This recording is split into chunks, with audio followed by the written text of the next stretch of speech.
Welcome to another episode of the Virginia Investor Podcast. Today we have guest Andrew Welker. He grew up in the middle class, started consuming wealth building content in high school, and is now a real estate investor focused on wholesaling and building a rental portfolio. Andrew, welcome to the podcast. Thank you, man. I appreciate you having me on your platform, dude. This is cool to finally be here. You've had all my boys on, man. You got all the cool OGs, man. I'm telling you, this is an honor. Yeah, man. We're making our rounds through that network and some others, but it's awesome to have you on. It's been a long time coming. So thanks, man. Let's jump right into your journey. I want to hear how you got to where you are today. Let's start with where you were born. What was your childhood like? So I grew up just a few blocks down the road on Cutshaw from this office. And went to Richmond City Public Schools for a little while. Ended up, went to James River High School. But my parents got divorced when I was fourth grade. And just growing up, I say middle class. I mean, I put myself like that solid middle class mentality from both my parents. My dad was a wallpaper hanger, and my mom was like a veterinary technician, so we would work on like dogs' teeth and stuff like that. So as far as like wealth building, it wasn't a ton of that going on, as a youngster. But my dad, the thing that's great about my dad is he's he loves what he does. He loves what he does. He's always been he's super smart. He focuses on stuff. He's like, primitive skills expert, man. Like back before there was AI and stuff, he was like identifying plants and everything. Like he knows all the edible plants and like all the little tinctures you can make and stuff. And he was, doing flint knapping with like making arrowheads and stuff, building shelters, making fires, like cordage basketry, hunting. Like that was like his whole thing. He was like, he knew a ton about that stuff. Super knowledgeable, like all the scientific names. He knew all this stuff, but he just never really put that intelligence towards, because he didn't care. Right. He didn't care about like money really, which in a way was cool because, growing up, I was just kind of like, I just enjoyed my life. Like, didn't really think about money. 'Cause like, we had some, right? Like I said, middle class. Like, wasn't like struggling and stuff. Like, I had a Nintendo 64. You know what I mean? Which was cool to me. Yeah, like it helped me kind of like appreciate the stuff without money. And of course, like my mom, she just pretty much she was just like grinding. She just like for 30 years like same position. Like. Not a lot of upward mobility in terms of like finances and stuff. So like all that stuff kind of got into me. And then like, my mother, like she was at a point, I was in high school where, and probably before then too, where she was kind of just getting tired of, her job. Right. It's stuff that there's a lot of stuff that had a big impact on me. Like, what did you start to notice? Like, how did you feel? Like, I would bet your mom probably wasn't coming to you complaining about her job, but like, what did you start to see throughout the day or the nights where you could tell it was wearing on her?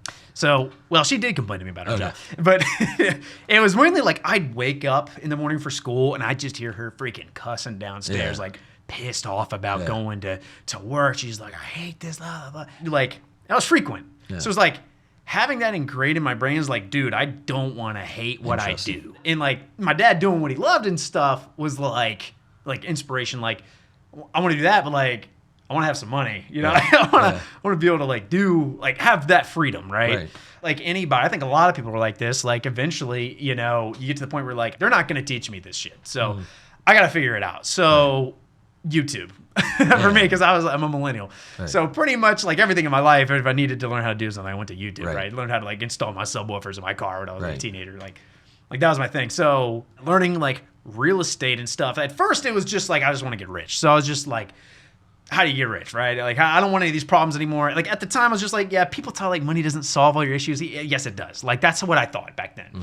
It's changed a little bit since then. But, at the time I was just like, yeah, money solves all your issues, dude. So let's figure out how to do this. So yeah, YouTube rabbit holes. At first it was like binary options trading, like all like the scammy type stuff. Like I was like 17, 18 years old, 19, like looking at like, how do I do like, like the most simple type of thing. I was like, yeah, I'm going to get rich. Day trading, I started like, and even back then, there was guys, do like E-mini futures, like options, and then like even Bitcoin was still like people were trading. That was a little bit later, but I was in that realm. I was like, yeah, I'm gonna be a day trader. So I was like, I was at community college. I was like, I want to go to UVA, do economics at UVA, so then I can learn how to be a good stock trader. Right. I can trade stocks and stuff. I watched like The Pursuit of Happiness, and I was like, dude, that's me, bro. That's what I'm gonna do. So we was watching a bunch of those videos and learning a lot of good stuff, but I started going down other rabbit holes too, like mobile home investing, or like all like the different type of sectors where like people are, like the niche type things that to me were niche, like trying to understand like how to make money that's not like just going to school and getting like the normal job. Right. What did your parents think about finance? Like with you looking up this wealth building stuff, were your parents saying like, no, just go get a job, or what did they think? Yeah, they had pretty much no feedback. They knew that they didn't have it figured out. I'll give them that. Right. So they were pretty much like, dude, like figure it out yourself, bro. Because like they at least they weren't like, no, you've got to do this. Yeah. I mean, there was an element like get a job, because I was like, I think I lived at my mom's house till I was like 26. She was always kind of like, go get out of here. Like, you know what I mean? Like get a job while you're figuring that out. But she wasn't like not supportive. Did you play sports growing up? Dude, I played soccer as a kid. Yeah. But no, see, the thing is, dude, I played soccer, but then like eventually I quit to play video games because I liked video games more. And then after that, like as I became like 18, 19, then fitness became more of a big part of my life. And then I got into like the weight room, gym, that sort of thing, and became a personal trainer. But you're in school. What did you think about grades? Were you getting good grades in school, or? No, not in high school up until my junior year. At my junior year, it was like, I was getting like D's and C's. I was like getting like an F in gym class because I like wouldn't dress out. I was like, oh, it's like lame to like dress out. I'm too cool for that. You know what I mean? Stupid, bro. It's completely stupid. At the time I was like, yeah, but once I became a junior, like I just like, I remember I went to go visit colleges, and I was like, went to UVA. Had terrible grades, right? So I was telling my granny, I was like, yeah, I'm gonna go to UVA. She was like, well, sweetie, you don't have the grades for that. I was like, wait, what? Oh, dude, I got to get my shit together. Going to UVA, seeing all the cool stuff there, it just inspired me at the time. And I pulled my grades from like D's to like A's and B's. Right. Started going to like dual enrollment classes, AP classes for the last 2 years. So junior, senior year, those were like A's and B's. Right. So pulled the GPA up. Then I did like the community college thing because I didn't have a ton of money or anything, or no money set aside for college. So my grandfather did give me like 10 grand for school. Right. So went to John Tyler Community College. I guess it's Bright Point now. But went to community college for 2 years. My whole plan was like, I'm going to go to UVA for economics. Right. I'm going to get like the guaranteed acceptance program. Like they do the 2-year guaranteed acceptance thing. I did everything that I was supposed to do, man. I got the grades, got the GPA, took all the classes I was supposed to get accepted, and they accepted me, bro. And I was like, dude, I don't want to go into debt. I was super, because my dad, that was one thing my dad did teach me. He was like, dude, debt is bad. Right. So I was like, I don't want to go into debt. I don't want to be a wage slave. Right. So I became a personal trainer after that. What about all this wealth building content that you were consuming? Dude. Was the personal trainer like, was that still in your head, and was that a route to get there? It was like, hey, let's get some income. I'm still interested in this wealth building stuff and figuring that out. But for now, I just need income, and we're going the personal training route. The personal training route was actually more geared around my motivation to not be hating my job. Yeah, because like that emulation from my mom. Right. So it was like, cool, I love the gym. And like I feel like I was really dumb about it for a while. Like I was like consistent, like I knew a lot of good stuff. I was like helping people, and then they were like, dude, you just be a trainer. I'm like, dude, that's whack, that's corny. I'm not gonna be a trainer. And then I was like, wait a second, this makes a lot of sense. So I did become one, but that was not connected. The real estate at the time, yes, like back then, again, watching YouTube videos, watch this one video. This guy, shout out to Elliot Hulse. He said, sometimes it's better to just make a decision rather than like figuring out what decision to make. It's just make a decision. Don't worry about like what decision you're making. Just go for it. Just learn. Just do something. Like had no life experience, right? Just choose something and do it.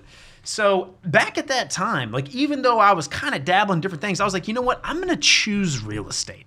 I'm going to choose real estate. I'm doing something completely different. I'm going to be, I'm at the gym. I'm like, training people all day, every day. But like, you know what? Like, I'm going to make the decision back then, which was like, I don't know, 2015 or something.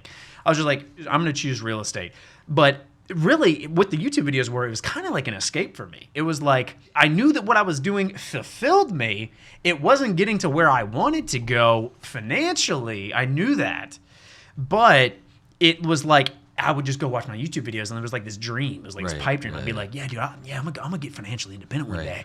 And it was just kind of like, I'd go and like, whenever I had like a, tough day or something, I'd be like, I'd watch my YouTube videos and be like inspired. I'd be like, watch Bigger Pockets or something. I'd be like, yeah, dude, these people are cool. Like, they think like me a little bit, like, I'm gonna try to be like that like one day. And it was one day for a while. Right. And I did start to take some action. The whole thing about it, I think that was really holding me back, and I hope this helps a lot of people, is people that I was surrounded with. Now, granted, great times with these guys and girls, but like, they were not conducive to real estate. Right. They were not. They're like, we were like skateboarding and stuff, and like climbing on buildings and like just doing hood rat stuff. Not related to real estate at all, dude. Like, so it's like, I'm going and, working out at the gym, like training and going and like doing all this other stuff. It's like, it's not like, in my spare time, I'm watching YouTube videos, right? It was like, yeah, I want to get rich, but it's like, I'm not really doing anything about it. Yeah. So again, the videos were kind of like an escape for a long time. Were you hanging out with other people who had the same mindset? That's exactly, yeah. So it was the people I was around were not conducive to real estate. So started going to some meetups. I went to like Mo Matthews meetup, Rhea back then. It was like the thing, before all that stuff happened. Right. And I'd go, they had like free hot dogs and beer and stuff, I remember.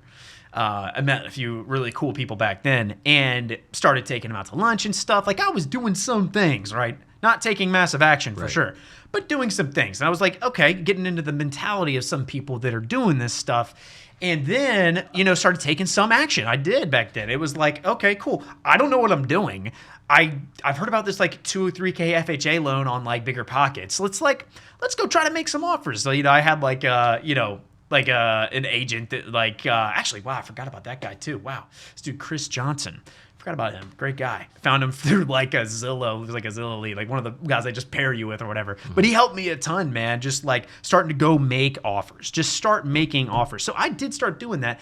But I would hit walls, right? And I had other stuff going on in my life, and I would hit a wall. Like, I'd make an offer, and it'd be like, well, in order to qualify, you gotta do this and that. This is for a primary residence? Yeah. Mm-hmm. That was the goal. And so you're still living with your mom. You're doing personal training. Yes. You're watching YouTube videos on how to create wealth, and you're trying to find some way to get there. Uh-huh. It sounds like you realize that maybe the crowd you're hanging out with is not necessarily supporting that path. Mm-hmm. So then you start taking action to put yourself around different people who now may help you get closer to that path, which is a big deal. And you mentioned something about like, just make a decision, just take action. I have said on previous podcasts where like, I was taught there's 3 types of leaders, and in those 3 types of leaders, it's leaders who make good decisions, bad decisions, and no decisions. And the worst type of leader is the no decision. If you make a bad decision, you at least can orient yourself and realize it was a bad decision, backtrack, and you know how to make a better decision from there. If you do nothing, you won't learn anything. That's right. And so it's the same thing with taking action. If you just think about taking action, whether it's bad action or good action, it's still better than no action. Mm-hmm. And so you were able to step up and take some sort of action, which is good. Mm-hmm. And it sounds like you're kind of changing up the crowd that you're hanging with a little bit, just to help you get closer to your goals. Spoiler alert, it wasn't enough. Yeah. It wasn't enough for me. Like, I was taking some action, but not massive. Well, it's interesting because you said like you're watching a ton of videos, but you weren't really doing a whole lot. No. There's also something that I love, a phrase that goes through my head whenever I hear something like that.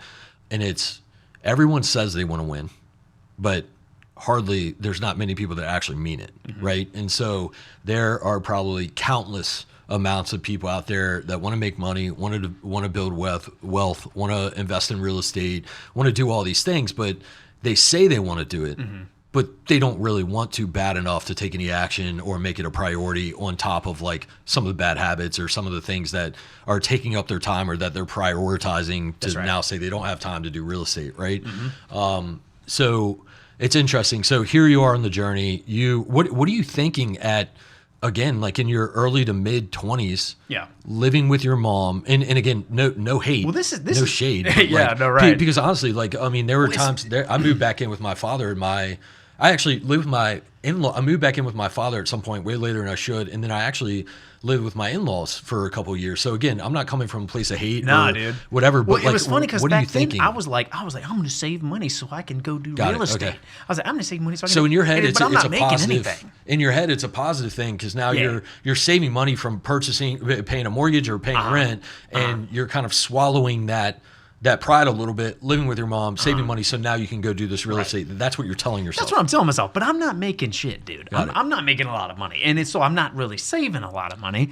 And it's funny, as soon as I moved out, all of a sudden I started making a lot. I'm not saying everybody's going to be like that, but I will say in my case, for some reason, once I was out and I had like the responsibility, I was like, oh shit, I actually got to pay for stuff. I think some people will naturally like, you rise to the occasion at which you have to rise. Mm-hmm. The example I give to that, and again, this is not everyone, it's just a lot of people that I know, this is their experience, is like, you never have enough money to buy that engagement ring, and you couldn't ever figure out how in the world that's ever going to happen, and then someday you figure that out. And then your next step is you never, ever, ever will have enough money for a down payment of a house. You have no idea how that's going to happen. But when it's time, somehow you figure it out. And then you never have enough money to have your first kid. Like you're never going to have enough money. We're living paycheck to paycheck right now. How are we going to have a baby and all that, you know? And then, you know, when the time comes, you figure it out, right? And so specifically on that specific anecdote right there is I feel like actually I didn't have to wait as long as I did to have my son, to be honest with you. Yeah, I became too stable, I feel like. I was like, man, I could have done this before. Yeah. I don't know. Because to your point, you make it work. Yeah. Like, even if I didn't have my stuff together, it's like, you know, I had my son when I was 31, and I'm like, you know what, like, God, if I was just a few years younger, I might be able to see my great-grandkids, you know what I mean? Yeah. Or, you know what I mean? You're in this job. Are you still enjoying your training job? Oh, yeah, dude. It was the most fulfilling thing. Oh, gosh, dude. I remember this there was a few people, man, but, you know, one of them had, like, MRSA and stuff and, like, this septic arthritis and stuff, and, like, his joints just weren't moving, dude, and I got him to the point where he could, like, sit down by himself, stand up by himself. Like, it was just, like... It was very deeply meaningful and impactful, just not financially rewarding like I wanted it to be. So that was the whole thing. So basically, man, what I ended up doing is over time, like, you know, started hanging around more people and more people that were actually doing what I wanted to do. This was years, okay, like messing around. Like, again, I would hit walls and give up. That was the thing. Is and I think, I don't know, I was just younger, and it's just like I hit the wall and I'd be distracted by other shit. And I'd be like, well, you know, whatever. I'm just going to, like, talk to this chick. And, like, I'm going to, like, whatever. Let's go skate, dude. I'm going to, like, call. Like, that's not conducive to investing, okay? Right. Anyways, I would hit the walls. I'd give up. Eventually, all this is what this is doing, Stephen, is it's pulling back this bow and arrow, dude. It's pulling me back. Like, I had so many, like, opportunities that I missed. It just dug deeper and deeper at me, like, pissed me off. It, like, pissed me off at my core that it was, like, that I kept on losing out on this stuff. Like, I'd make offers that wouldn't get accepted, or like I'd have to do this, and then I wouldn't follow through, and I'd see that I lost the opportunity. I'd be like, oh gosh. So eventually, I'm like, okay, I got to at least do something parallel to real estate to, like, get me into that world, right? So I was like, okay, what can I do that's like a job that's parallel? And so I fell into, like, construction sales, like selling windows and gutters and doors and roofs and siding and decks and, you know, whatever. Started selling, like, exterior products. The first job I got, you know, the training was not the best. And I just pretty much got thrown in there, and there was like the type of company that wanted, like, capture lightning in a bottle, just like good salespeople. And at the time, I wasn't really, like, I had done personal training sales for 5 years, which was very helpful with the sales thing. But, like, once I got into roofing and gutter, like, I didn't really understand that stuff. Right. Like, so I didn't do well at the first job. Got fired. They were like, you should never do outside sales. Like, you should just do, like, relationship-based sales, like medical sales or something. And so I got fired, and I was like, dude. And then of course, that was a big. I was like, shit, dude. Like, I'm not good at sales. Like, it got in my head. Like, oh, maybe I should go do something. Maybe I should go back. Right. So I got a job with their competitors. They had a much better training program. Started doing that. Then became, long story short, like, the best salesperson in the company. They ended up, like, selling, and, like, they fired everybody except for, like, me and, like, one other dude, because I was, like, carrying the sales and stuff. So it's kind of like a lot of years in a short sentence there. But as I'm doing this stuff, like, I'm parallel to real estate, because at the time I was like, I thought the hardest part of real estate was the construction. I thought it was like renovations. Like, you got to know how to renovate a house, right? So I'm doing construction, right? I'm learning some stuff, but I still, like, I only knew, like, exterior products. Right. And so anyways, after that company sold, I was still doing well, but, like, their lead volume dropped a ton because the new owner was, like, not spending as much money on the marketing. So I ended up taking another job at a design build contractor where they did big remodels, like additions, kitchens, bathrooms, attic conversions, basement conversions. I started getting actually into like remodeling, which I thought again was like the most important part of real estate, which I don't think so anymore. But I was like, at least it's kind of parallel, right? So I ended up meeting all the subcontractors, like getting all their information, stuff like that over the course of a year. Before this, I'd only made like, maybe 50 grand a year or something like 60 grand. Like nothing crazy. Like no offense to anybody. I'm just saying, like for me, like as a salesperson, you think like you should be making more than that. So I get in this job and I finally make 6 figures, bro. I'm like, yes, dude. I started like 6-figure sales. I'm crushing. I'm out there freaking like just making money, bro. And I'm doing like kind of something that's like close to what I want to be doing. And I'm like, and at the time, as I'm doing this, now I'm actually gaining a network in real estate. I'm starting to go to the ring meetups. I'm starting to go into every meetup I can find. I'm going to, and I'm meeting people. I'm taking them out to lunch. There's so many people, man. I mean, dude, for real, I would not achieve what I've achieved like if it wasn't for the network, man. For me, as an extrovert and as a person that kind of needs to see it to believe it, like the head stuff, that's all I was doing for years. I was just like analyzing. Like, okay, this is how you do it. This is how you do the bird. Like I technically knew it, but it was like once I got in front of people that were doing it, I was like, I mean, this is not rocket. Everybody knows this. But I'm just saying, for me, it was just like, it was complete game changer. I met people and I was like, wait a second, hold on. Because for a while, having so much failure, you start to doubt yourself. You're like, I don't think I'm cut. I must be cut from a different cloth. I remember asking people, bro, I was like, do you think like some people are just like cut from a different cloth? Do you think that some people are just like better than others? Like, am I just stupid? Like, is my IQ too low? Am I too ADD? Am I like, is there something wrong with me? Like, cause I'm doing all this shit and I'm not getting results. And then you get around people and you're like, hold on, bro. If you're doing this, like, I feel like I can do this. Not no offense to anybody, but I'm saying like, wait, you're not that different than me. You think the same. Like, started playing poker with a bunch of guys, right? And then, like, you start to get to know some people when you start to play poker with them, right? And so you're like, I'm talking to these people, and I'm like, hold on, they think the same as me. I thought these guys were maybe cut from different cloth because they're like, their net worth is like insane. And I just didn't understand. I thought that like rich people were like separate. I thought they were like just like this other, like, again, cut from a different cloth. The only reason they got it is because they have something that I don't. But being around these people, man, really, because again, growing up middle class, I wasn't around a bunch of rich people, okay? So like to get around people that like were close to me in age, that were crushing it, it just all started to click. I was like, okay, I'm not cut from a different cloth. Like, I'm similar to these people. Like, they don't have some special thing that I don't. Like, I can do this. And that was the game changer, bro. It was that, and then also, of course, taking action. But I was hella more motivated to take action, and my daily routine being focused around like these other people and like real estate at this point, it started to click. Right. So I worked that 6-figure sales job for a little over a year. And while I'm doing that the whole time, I am starting to go do things. But in my mind, like when you work at W-2, bro, like 9 to 5 type thing. Sales is not necessarily that, but it's kind of all over the place with sales. It's like you're working sometime here and sometime there, whatever. You're spending a lot of time doing that. So there's not a whole bunch of time to allocate towards, this is everybody's conundrum. It's the classic trap, bro, of the middle class, I think. It's just like you're trapped.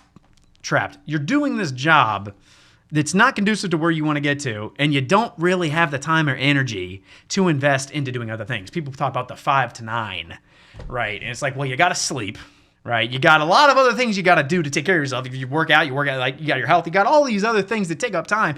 And then really you're giving your leftovers to try to understand this, to me at the time was like this abstract thing that I didn't really, it's like a hobby, right? Which, some people have hobbies they're naturally like interested in. Thankfully, the real estate was like that for me. But, having that helps if you're naturally interested in it. That definitely helps, because the amount of time investment, if you're trying to do this around a job that you work a lot at, then it's to me, I can just say for me, it was freaking hard to do that. But I still got a lot done. I was making dude like 3-4 offers a week, which that to some people they're like, what are you talking about? But to me back then, That was like a lot. Also did that while I'm doing my job. But I'm doing it on the MLS, bro. And I got like, I knew a couple wholesalers. So I'd shoot them offers. I didn't know what I was doing.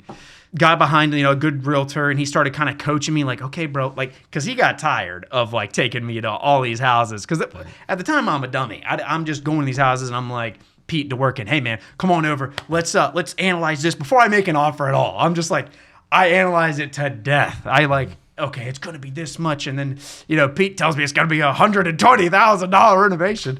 And I'm like, oh crap, dude. Well, I got to offer like 72,000. It's like listed at like 170.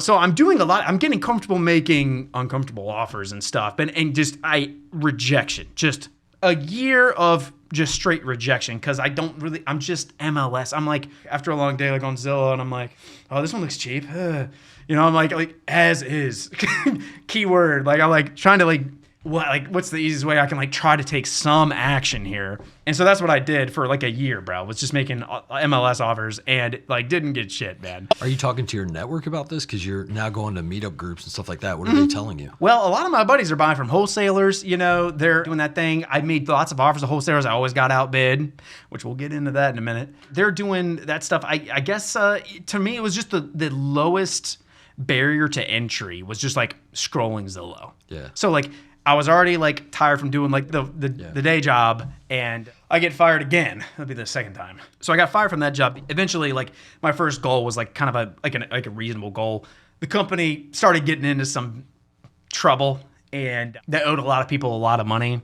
And so my goal quickly started increasing and doubling and tripling, quadrupling. Right. And then it's like, hey, bro, we need 500,000 in deposits by the end of this week. And I was like, I'm gonna do the best I can, bro. I'm not a magician here. So I tried to do it. Then, of course, they're like, well, you didn't do it. Sorry, buddy. Right. Let's put you on a performance improvement program, like a little PIP or whatever. Yeah.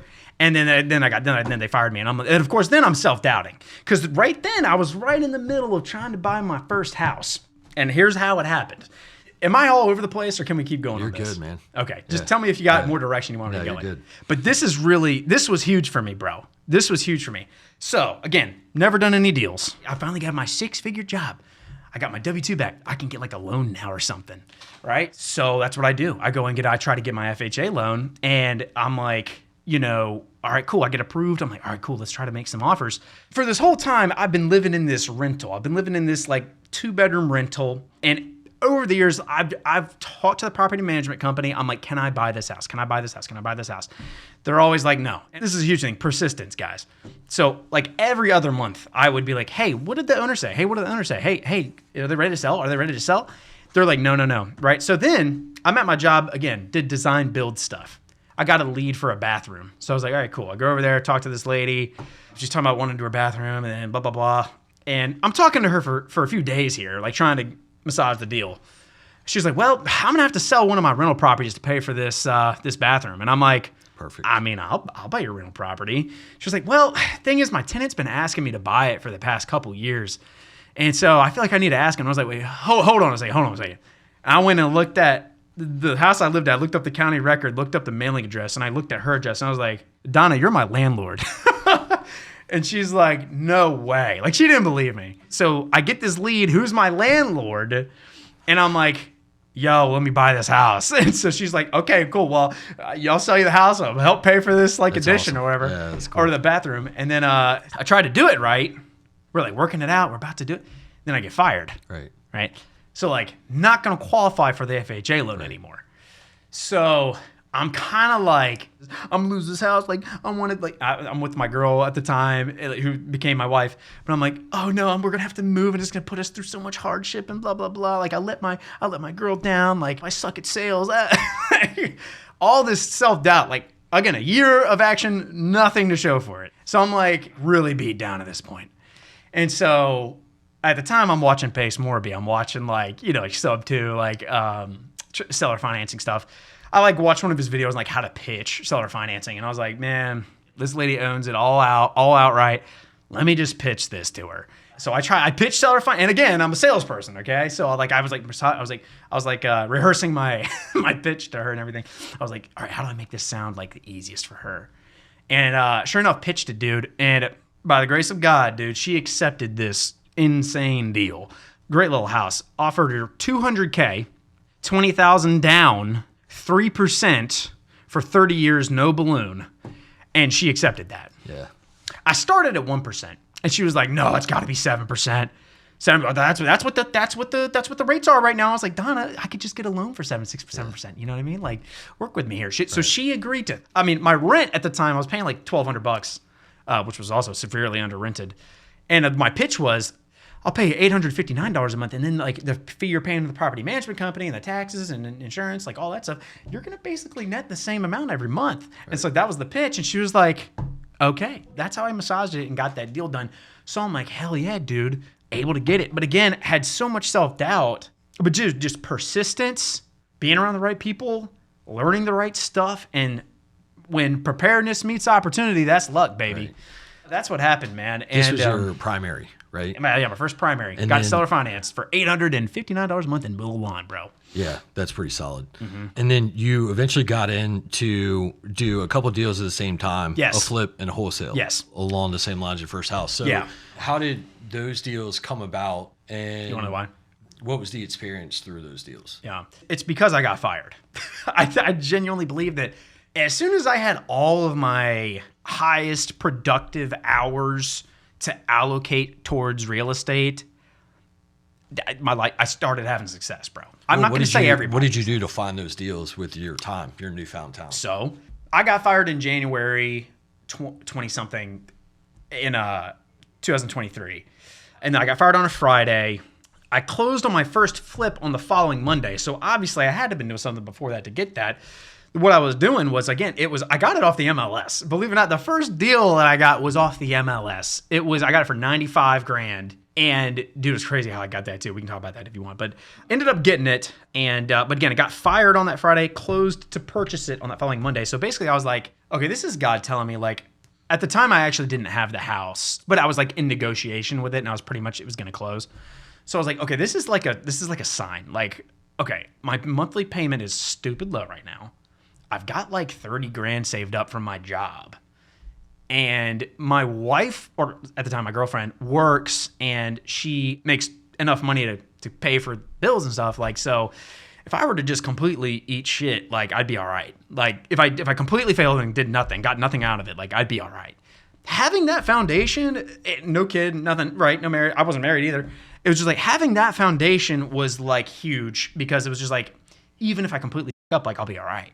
So that was like, okay, this is a message from God. I've been wanting to do this since forever ago. All my friends are always like, "Yo, bro, so you doing real estate yet?" And I'm like, "Nah, bro. I'm like doing this other thing, you know." And everyone's always like, "Yo, you doing real estate yet? You doing?" And I was like, dude, I was sick of hearing myself talk about it.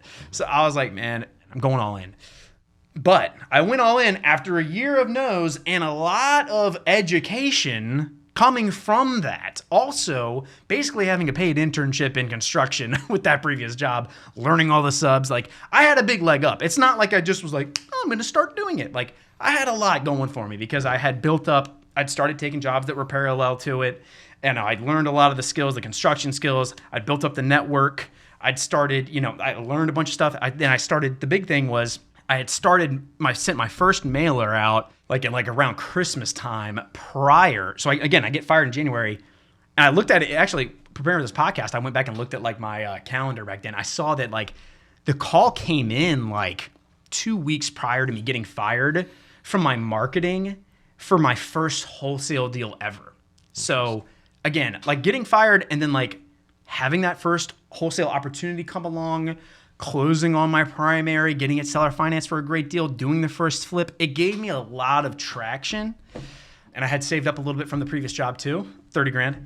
So that all kind of propelled me forward. And again, all that time of rejection, it was like pulling that arrow back, bro, and just pew, shot me. And because I was so hella motivated, dude. What was your mindset comparing wholesaling to flipping after that experience? So did the flip, right? Sunk a ton of time and energy and money into it.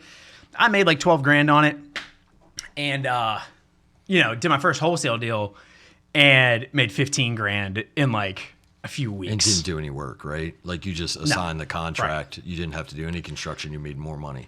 Right. Your goal for real estate investing, is it eventually to buy and hold? That was the whole point, was buy and hold. And so you're getting into it by getting some more capital, right? Which is probably a smart move, right? And so right now you have a wholesale and you have a flip, and they're pretty much neck and neck at the same time early on. And then you see what you just made on this flip and what you just made on this wholesale versus the work that you put in. And you're like, okay, wholesaling, like you have to flip, sure. But like wholesaling seems like the way to go. The reason was because my whole skill set that I had developed over years, the sales skill set, was so easily transferable into wholesaling. Right. What do you think made you a strong salesperson in wholesaling?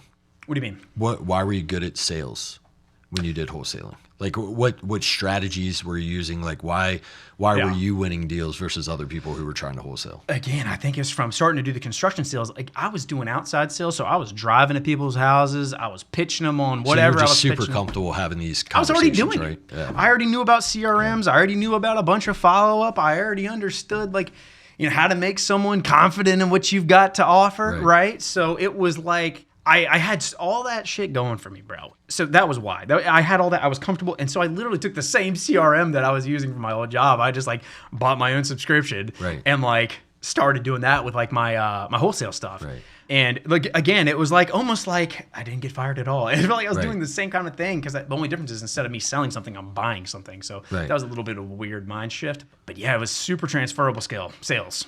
You've got some rentals now. So obviously same tactic. You can, if you're wholesaling, you can figure out which ones are good for rentals and then you keep those and based off, whatever your capital needs are and stuff like that. You're doing multiple deals per month now, wholesaling. What does your operations look like behind the scenes? Do you have a team? Do you have an employee, or are you still marketing, doing the calls, stuff like? Is your wife involved in it? Yeah. What does that look like? Yeah, so wife's not involved. I did retire her a couple years ago. She hasn't worked since then. Now she's a stay-at-home mom.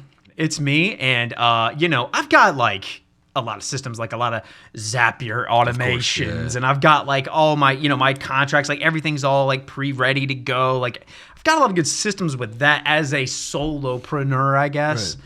So, and a lot of just automations that just kind of happen. So there's a lot of that, but it's just me, man. It's just me. And, I've got a marketing company, mail company or whatever that helps me, send stuff. But that's kind of where I'm at right now because I am at a point where it's I can take that next step of scaling, but I've gotten a little comfortable, man, in my current situation because now everything that I've wanted since I was forever ago, bro, I wanted financial independence, right? I wanted eventually to have all of my base necessities covered by passive income, which for me was less than 5 hours of a week of work and getting me what I needed to live, right? Which back then, a long time ago, was my number was 3,000, right? Yeah, so sure. I've passed that, but it's now the number's higher, right? I have a wife and son that depend on me, but that was the whole goal was to get to that level. And so now that I'm not out of the woods, bro. I'm not at my freedom number, right?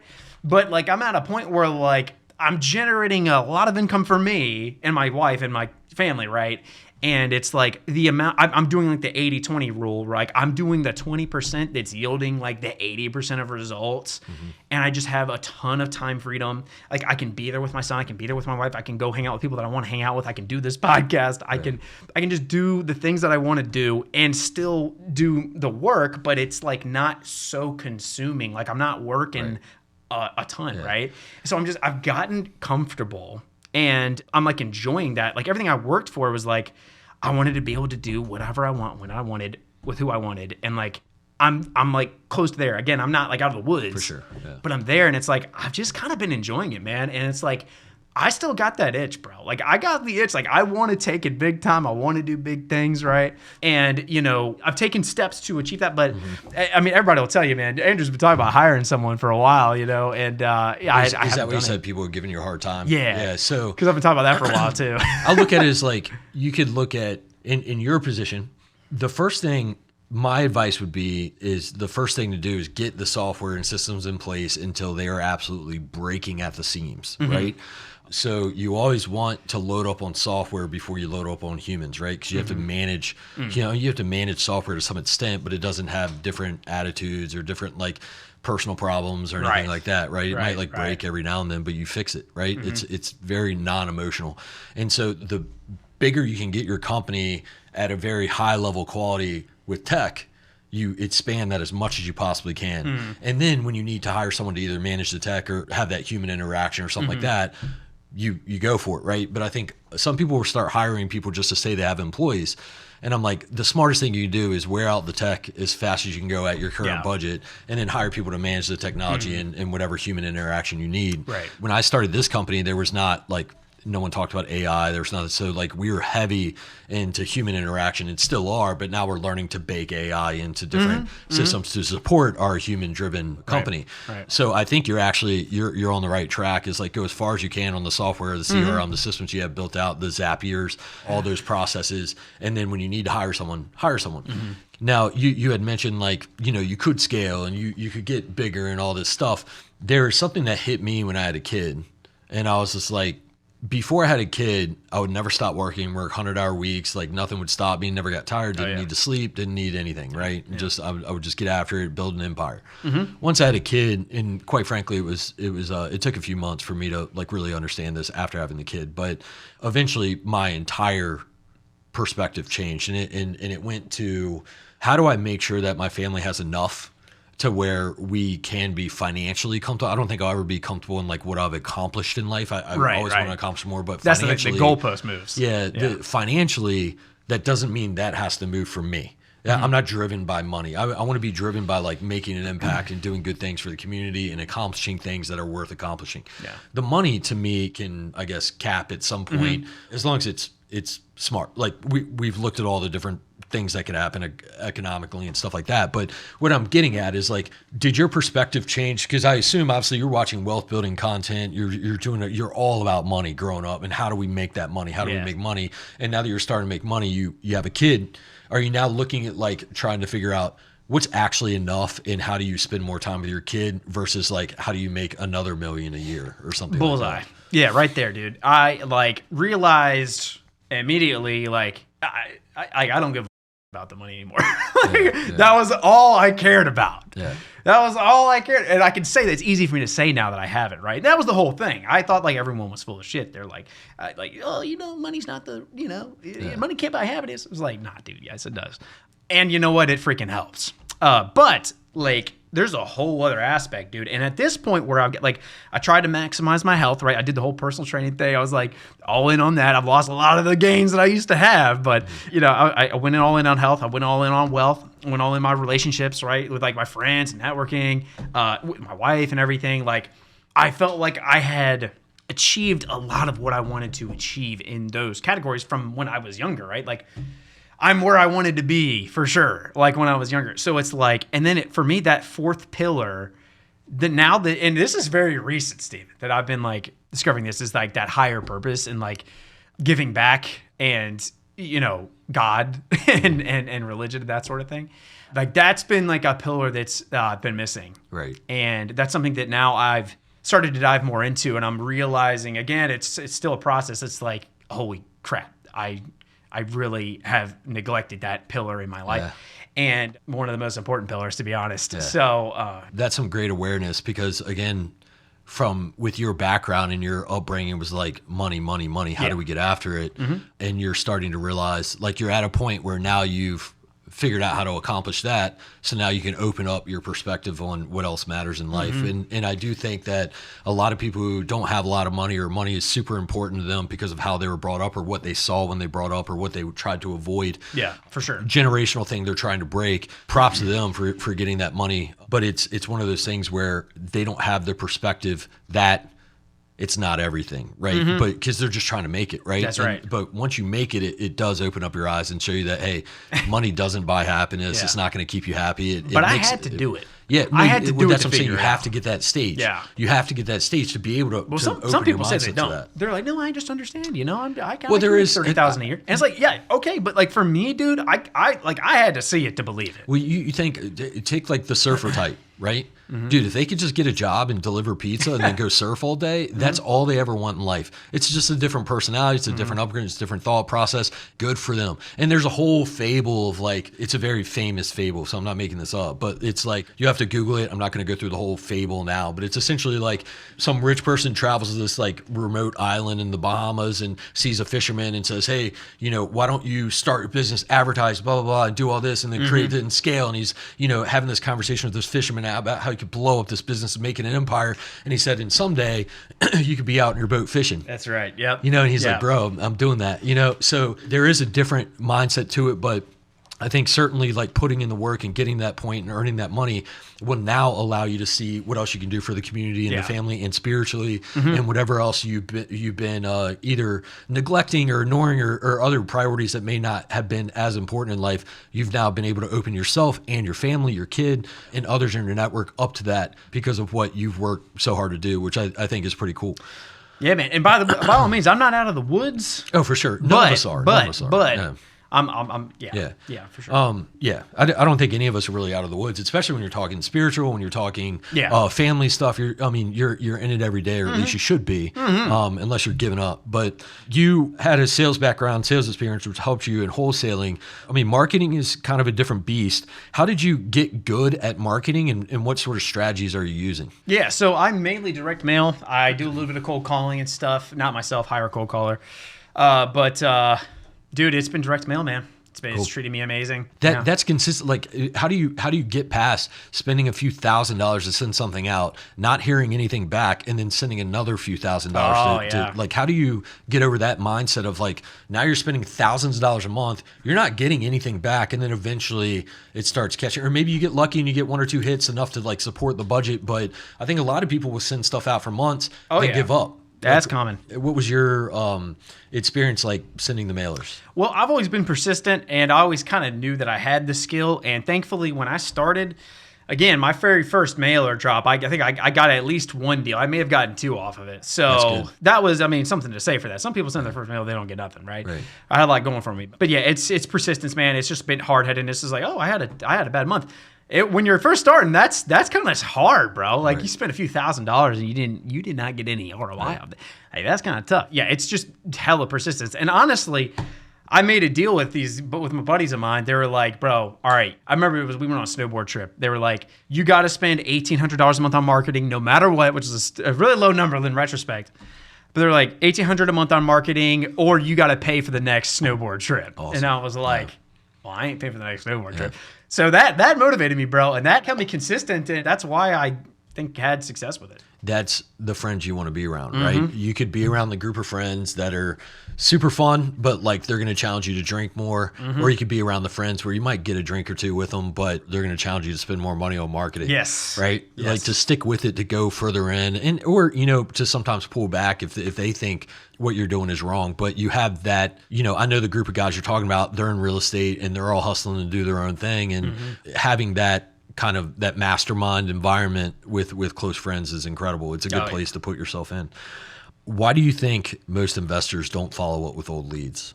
That's a good question, man. How's that been for you? They get distracted. Dead leads, old leads. What's your experience with that? That's the biggest thing that holds people back, man. I think there's a lot of money in the banana stand. That's one thing my old boss used to say. He was like, there's money in the banana stand. And I didn't really believe him until I started shaking the banana or shaking the banana tree, whatever. I started digging in there, started finding some, and I was like, oh, shoot, I found deals.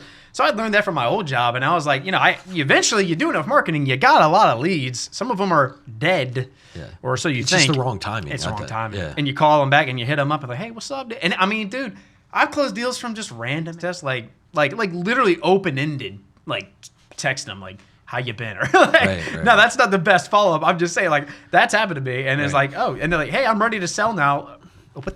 So that's a huge thing. But people don't do it, bro, because they get distracted. They're just not, don't have the sales mentality. That's a sales mentality, is just following up, hard-headed.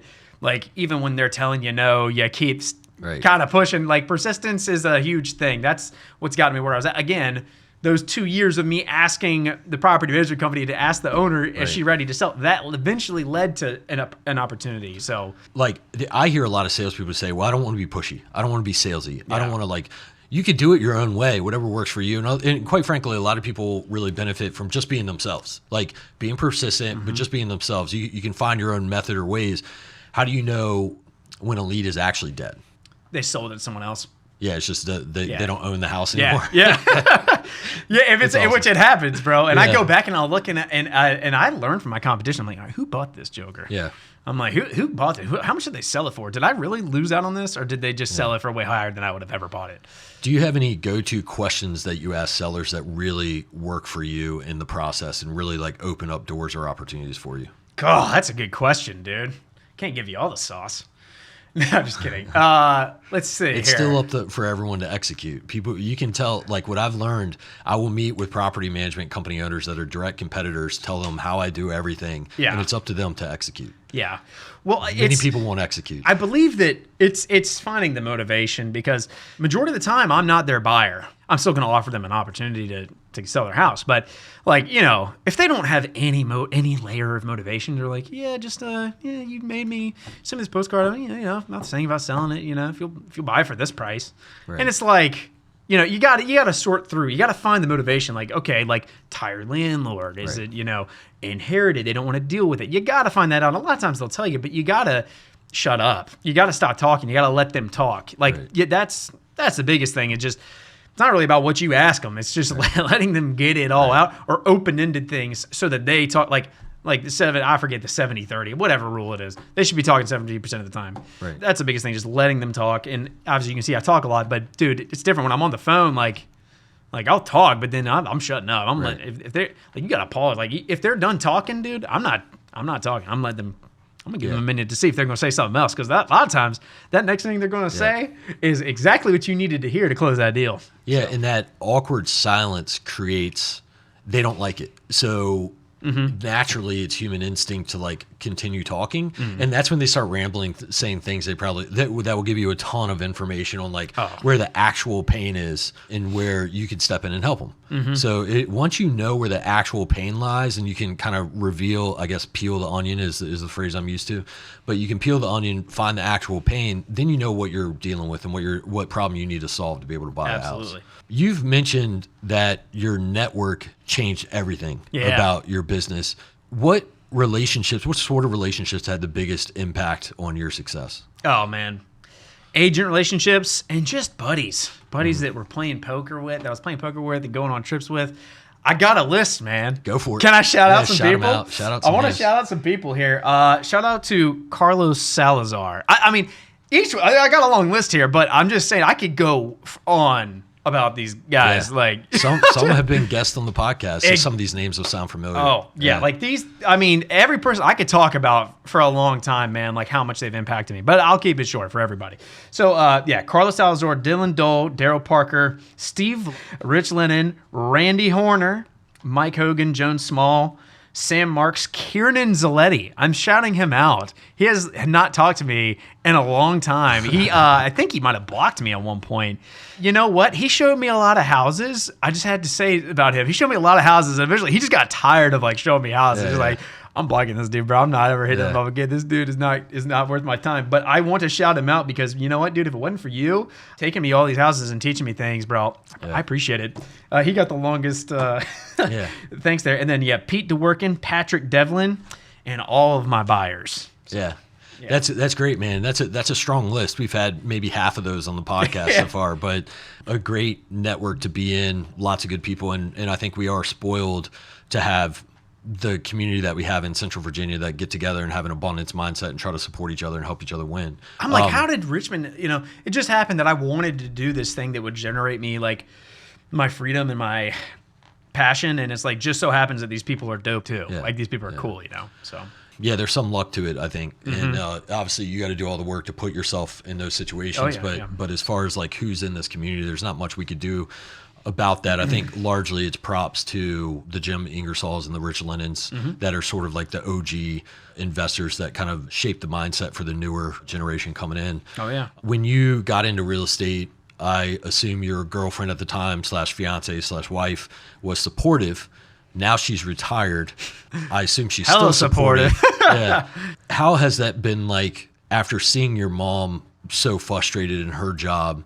Now you have a kid. What does it feel like to be able to quote unquote retire your wife? It's the best feeling in the world, bro.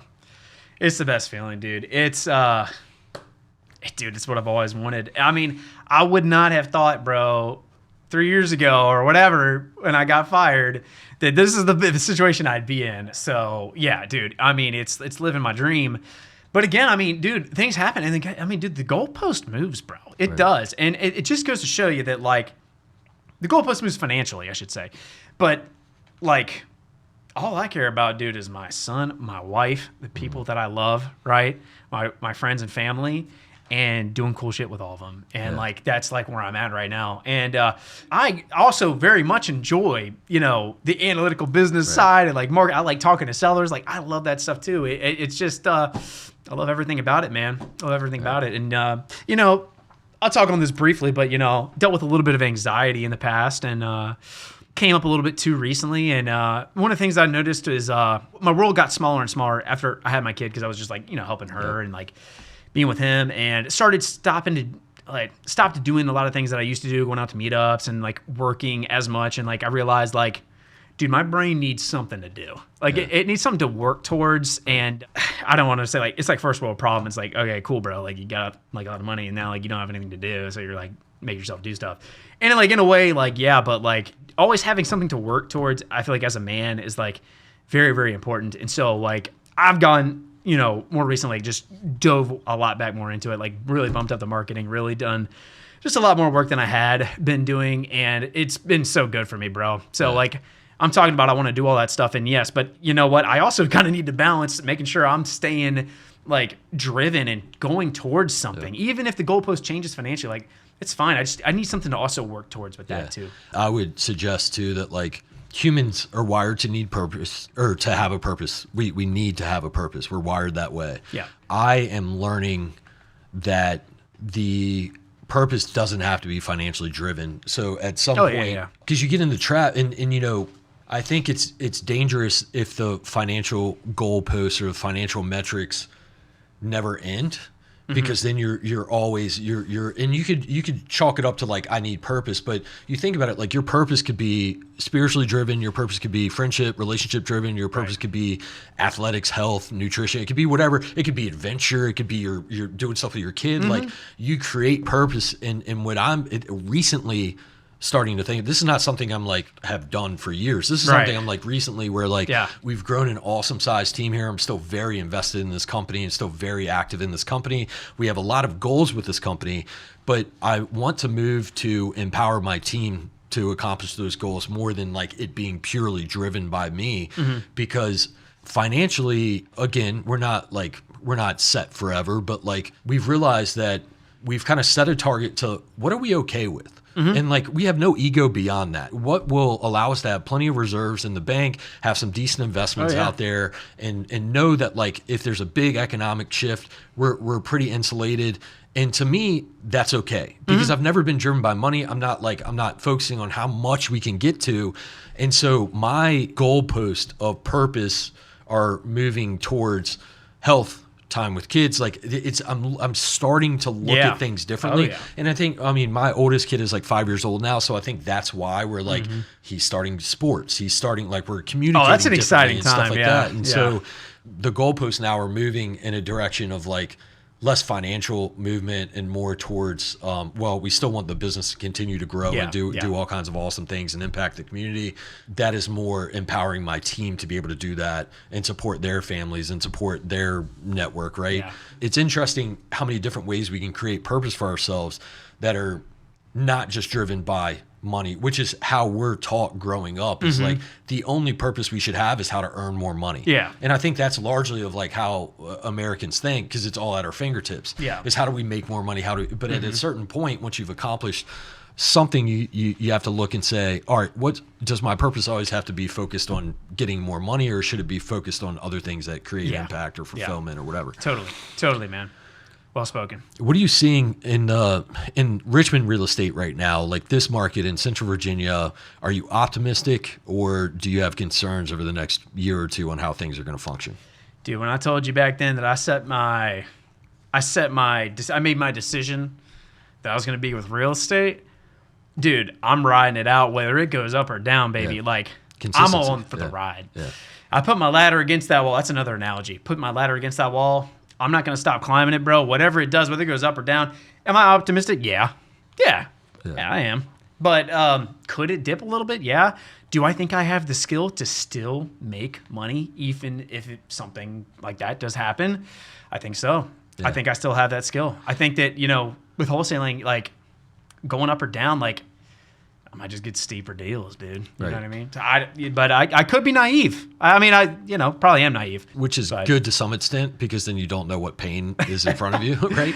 But as long as you're like a healthy level of that. Now, I think you shout out Mike Hogan. Yeah. So Mike is absolutely crushing it now. Oh yeah. He went through the great financial crisis, 2008, 2010-ish, and he like doubled down in real estate. Yeah. Mm-hmm. Like he basically said, I see what's going on. Everything is falling apart. I'm going to go twice, 3 times, 4 times, 5 times as hard as I'm going right now, and I'm going to freaking win. Yeah. And that's exactly what he did. Yeah. And he was like hardly, like it was just scraps left in the market, and he was just like, I don't care. I'll sell the $20,000 house and I'll drive to Virginia Beach to do that.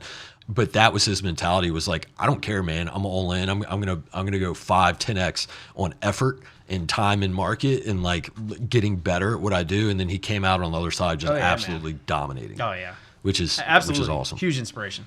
What are you getting into? We've talked about it a little bit, kind of alluded to it, but like the next 2-3 years, you see yourself, I mean, you said you're ramping up the wholesaling, like putting a little bit more into marketing, scaling the business a little bit cautiously. Yeah. Is that the next 2 to 3 years for you? Do you see yourself like going more into buying rentals, apartment buildings, development, anything like that? Yeah, I think wholesaling is always going to be the backbone. I want that to be the backbone business, because so much opportunity with that, and then building the rental portfolio to be another backbone, while I then pursue things like commercial and things like that. So you are looking at commercial. Yeah, I think everybody says commercial. What's the attraction? Bigger numbers? Yeah. And like, I probably kicked myself and be like, man, I should have done this before. But yeah, bigger numbers. Yeah. More, more like, I feel like cash flow opportunity. Maybe. So I'm like a little skeptical. So, and I always try to point this out. I'll say I know people who are extremely successful on just the residential side. I know people who are massively, extremely successful on just the commercial side. I know people who do both. You can be successful doing whatever. Like, it's all good. What I will say is something that really stood out to me a couple of years ago. I have a very close friend of mine who owns, I'll say, a handful of tens of millions of dollars worth of real estate. Is it Clark? On the commercial side. Clark? No. Oh. And purely commercial. And this investor made the statement to me that some days he wished he would just have 20 paid off single family houses. Yeah. He's like, that's the life, man. Dude, I've heard that from other people too. And the thing is he says like, man, I just, I wish I would have just went residential, because if I would have went residential, then I wouldn't have to deal with all this crap and all these different things I'm dealing with now. And then you talk to residential investors are like, man, I wish we would go commercial, because we wouldn't have to deal with this crap. And so the thing is you could be successful doing everything, but a lot of residential investors will look at the commercial side and look at it as some like clean, easy, big money. Yeah. And then the commercial guys, sometimes, not always, will look at the residential side and be like, man, I should have went that route. Dude, grass is always greener. And I've got guys that are further along than me in the wholesaling game, and they scaled up. They got a bunch of employees, and they're like, bro, kind of envious that you don't have any partners. That's the thing. It's grass is always greener. You're like 100% like your take home, and it's like, I've heard that from guys that are further along than me, and I'm like, oh, I should soak this up then. Yeah, we have nearly 50 team members at Peak. Wouldn't change it, but I also talk to newer property management company owners in my network, either in the market or whatever, and they have 1 or 2 employees, and they're like, but they have their own struggles, and I've been there, and so I understand. I would take my team all day, right? Because of the value that they add to the company. So for me, where I look, I'm like, I don't want to go back to, 5 team members or whatever. Mm-hmm. Very happy with what we have set up, but I do see both perspectives. There are companies that are absolutely dominating and crushing it that have 10 team members and take off every Friday. Right. Yeah. And they manage a few hundred properties. Right. And so it really is interesting. I think just play your game and what makes you happy, because you might have the personality to say like, yeah, I want 100 team members and I want to scale this massive empire. Or you might have the personality to say, man, I'm cool. I'm happy. I never would have imagined we'd make this kind of money. I just kind of want to time freedom and focus on my family, Yeah. Because, dude, I love building the systems and I love people. So like I could see myself doing it, man. I really can see myself building it out. I'm slow building it, man. Yeah. I mean, I got buddies that I think I did achieve a lot in the time I've been doing it, but guys are way faster and better than me. But I'm kind of just I'm enjoying it, bro. I'm enjoying life. You know, awesome. If I'm going to be, instead of being, 35 and set for life, I might be 40 and set for life. You know what I mean? Yeah. So, which is okay. I'm okay with it. As long as a set for life happens at some point, that's good. What advice would you give to someone who's just starting out in real estate? Persistence. I wanted to give up a lot, bro. Dude, I would cry to my wife, bro. Like at the time, girlfriend. But I would cry to her. I'd be like, yo, I'm cut from a different cloth. These people just out here, they get it and I don't.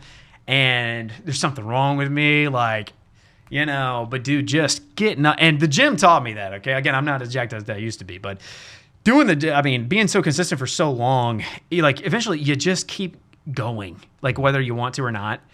And that was the mentality I took into real estate, was from the gym, was just like, whether you feel like, successful people do what they have to, whether they feel like it or not. I had that like written down, posted on my mirror. I looked at that every day. Successful people do what they have to, whether they feel like it or not. I read that to myself, said it to myself, and I just did it whether I felt like it or not. I was persistent. I kept going. I kept making offers whether I felt like it or not.